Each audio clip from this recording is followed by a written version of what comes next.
Good morning, YouTube. It's Sunday morning. I did a workout. I think it's a little cloudy. I don't know about this camera, but we're going ahead.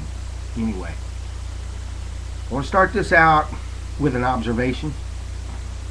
What's the difference between a thug and a gangster? Thugs get killed by strangers and gangsters get killed by their friends. If you listen to these movies that Scorsese made, that's what happens. So today we're going to talk about probably the greatest gang in the history of professional wrestling, the Four Horsemen. The Horsemen, they got their name from the book of Revelation, I think. Some historian may tell me otherwise, but it's a very significant thing. The apocalypse, power, the end of the world, a very powerful image. There were four of them originally. They switched around. They even brought it back a couple of times. But if memory serves correctly, you had Ric Flair, Arn Anderson, Ole Anderson, and Tully Blanchard. Let's go through them. Ric Flair, I met him in the Dallas airport, or I saw him in the Dallas airport in 1985. He had a sport coat on, a nice shirt. He always looked like that. He was always dressed very well. He never wore sweats. He always looked immaculate. He always came to the ring in expensive robes. Always had his hair cut. Through most of his career, he played Wagner as he came up. Blonde hair. Had a signature move, the figure four leg lock. Some of his matches were programmed a little bit too much. He had some moves. He had this move where he ducked under the rope and fell out and then came back, which I thought was a little goofy, but it worked for him. Great technical wrestler, tremendous career. I think he's been around too much, and he's hurt himself a little bit with his late end of his career, but he's the greatest wrestler of all time, in my opinion.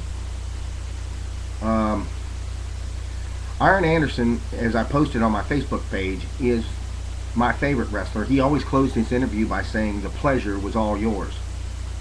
He would quote the Apostle Paul. He was kind of a chubby looking guy, but he was the enforcer of the group. He came across as fearless and mean, and he kind of set the rules and set the stage for everybody.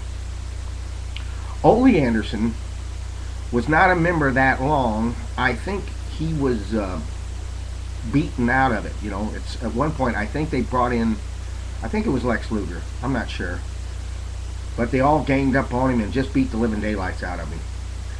But Ole Anderson was a part of a group called the Minnesota Wrecking Crew, which at one point it was Lars, Ole, Gene, and then I think they brought Arn in. I don't think any of them were related actually, but they just kind of made them into Andersons, and they created that legend. Kind of a Viking Norse kind of guy. My father always made the observation that he liked Ole because he didn't look like a bodybuilder. He looked like a real kind of person. Ole, behind the scenes, was a booker. In other words, he set up the scenarios. He told which wrestler was going to win, which one was going to lose. He figured out how the matches would go. He wrote a very interesting book about wrestling. He's very critical of the McMahon organization. And he's not really well liked by wrestlers, but I think he's respected. And then last, there's Tully Blanchard, and I really don't know much about him. I saw him recently in an interview. I heard an interview with him on In Your Head Wrestling. He seems like a really peaceful dude. He seems like he's happy. He seems like he's got his life together. He had a good career. Through a lot of his career, he had this large woman who's very beautiful, baby doll. Heard an interview with her. She still got her stuff together. He seemed like sort of a businessman, a calculating guy. I think he was, of the original crew, he was the smallest one, but he was very technical, very smart. He did very well. They also had a manager, and I don't remember whether that manager was in the group at the beginning, but he came on very soon after, named J.J. Dillon. And J.J. Dillon was actually a wrestler in the 40s or in the 50s. He's still around. He's still writing books. He's got himself together. And they were very interesting. They held a lot of titles. They did a lot of things. But it was very interesting to me that Ric Flair, when asked about it, he said that they lost more matches than they won. He said they were there to promote the sport, or as he said, the sport. It wasn't a sport. I don't know what it is. I mean, those people certainly are athletes. I'm offended by people like these MMA people, these men that bristle at wrestling and make fun of it. You know, I don't tolerate it, because it is a great activity. It's myth, it's concept, it's ideas. It kind of shows us what a man's all about, and the direction of wrestling is going is the direction that life's going. At least in the wider subtext of the culture. And I think these people were very important. They were like the beginning of when, you know, trash took over society.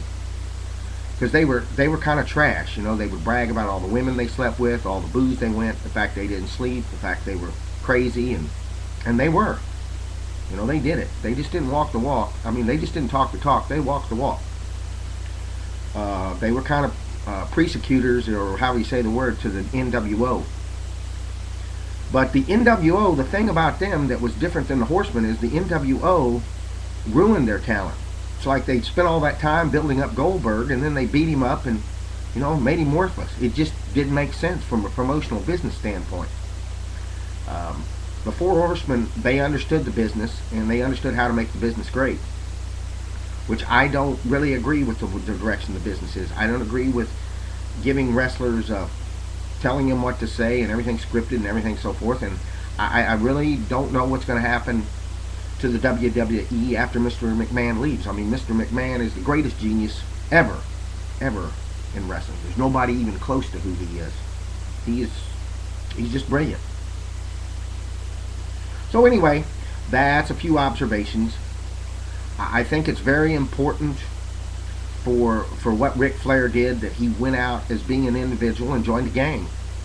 And maybe that's important for people, not to be individuals, but to be part of a gang, to be part of an organization. I think that's the lesson that they had to teach. So, if you get something out of this, like this video. If you have a comment, make a comment. Don't be a stranger. Bye-bye.